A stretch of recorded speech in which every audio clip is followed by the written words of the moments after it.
Big boss Malayalam season 7 ലൈവില് കുറച്ചു നേരം മുമ്പ് ഒരു സംഭവം ഉണ്ടായി. വീക്ക്ലി ടാസ്ക് പകുതി വഴിക്ക് വെച്ച് ഇവര് അവസാനിപ്പിച്ചു എന്ന് പറഞ്ഞല്ലോ. അപ്പൊ അതിന് പകരം വേറൊരു ഇമ്മ്യൂണിറ്റി ടാസ്ക് കൊടുക്കാൻ പോവുകയായിരുന്നു ബിഗ് ബോസ്. അപ്പൊ അതിന്റെ ടാസ്ക് ലെറ്റർ വായിക്കാനായിട്ട് ജിഷിനെ കൺഫെഷൻ റൂമിലേക്ക് വിളിപ്പിക്കുന്നുണ്ട്. ഉറങ്ങിക്കഴിഞ്ഞെങ്കിൽ കൺഫെഷൻ റൂമിലേക്ക് വരൂ എന്നാണ് ബിഗ് ബോസ് പറഞ്ഞത്. ഈ സമയത്ത് ജിഷിൻ കൺഫെഷൻ റൂമിലേക്ക് പോയി ഇരുന്നിട്ട് പറയുന്നു, ഞാൻ ഉറങ്ങുമല്ലായിരുന്നു ബിഗ് ബോസ്, മെഡിറ്റേറ്റ് ചെയ്യുമായിരുന്നു എന്ന്.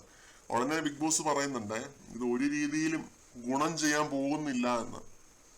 ഉറക്കമാണോ എന്ന് ഉടനെ ജിഷിൻ ചോദിക്കുന്നുണ്ട്. ടാസ്ക് ലെറ്ററിൽ വായിക്കാൻ ബിഗ് ബോസ് പറയുന്നു.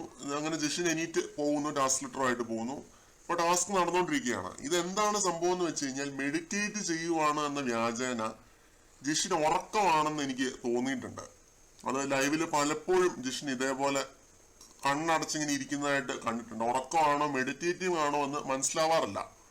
അതാണ് ബിഗ് ബോസ് വാർണിംഗ് കൊടുത്തത്. അപ്പോൾ ബിഗ് ബോസ് ചോദിച്ചപ്പോൾ ജിഷിൻ പറയുന്നുണ്ട്, ഞാൻ വീക്ക്ലി ടാസ്കിന് അടുത്തത് എന്തായിരിക്കും എന്നൊക്കെ ആലോചിച്ച് അങ്ങനെ ഇരുന്നതാണെന്നൊക്കെ പറയുന്നുണ്ട്.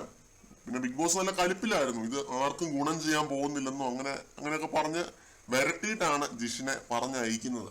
അപ്പൊ ഇത് ലൈവില് കണ്ടപ്പോൾ എനിക്കൊരു ഇൻട്രസ്റ്റിംഗ് സംഭവമായിട്ട് തോന്നി. കാരണം എന്താണെന്നറിയുമോ, ഇപ്പൊ ഈ സീസണിൽ ഉറക്കമൊന്നും വന്നൊരു വിഷയമല്ലാതായിരിക്കുകയാണ്. സാധാരണ ഉറങ്ങിക്കഴിഞ്ഞാൽ ലക്ഷറി ബഡ്ജറ്റ് കട്ടാവും, അതാവും എന്നൊക്കെ പറഞ്ഞ് അങ്ങനെയുള്ള ഓരോ പ്രശ്നങ്ങൾ വരാറുണ്ട്. ഇപ്പൊ 50-52 ദിവസം കഴിയുമ്പോൾ അങ്ങനെയൊക്കെ ഉണ്ടാവാറുള്ളതാണ്. ഈ സീസണിൽ ഇപ്പം വന്നു ഒരു പ്രശ്നമില്ലാതായിരിക്കുകയാണ്. ഉറങ്ങിക്കഴിഞ്ഞെങ്കിൽ ടാസ്ക് ലെറ്റർ വായിക്കാനായിട്ട് വരും എന്നൊക്കെയാണ് ബിഗ് ബോസ് പറയുന്നത്. അപ്പോൾ ഇതൊക്കെ കൊണ്ട് തന്നെ ഇൻട്രസ്റ്റിംഗ് ആയിട്ട് തോന്നി. കൂടുതൽ അപ്ഡേറ്റുകളുമായിട്ട് വീണ്ടും കാണാം.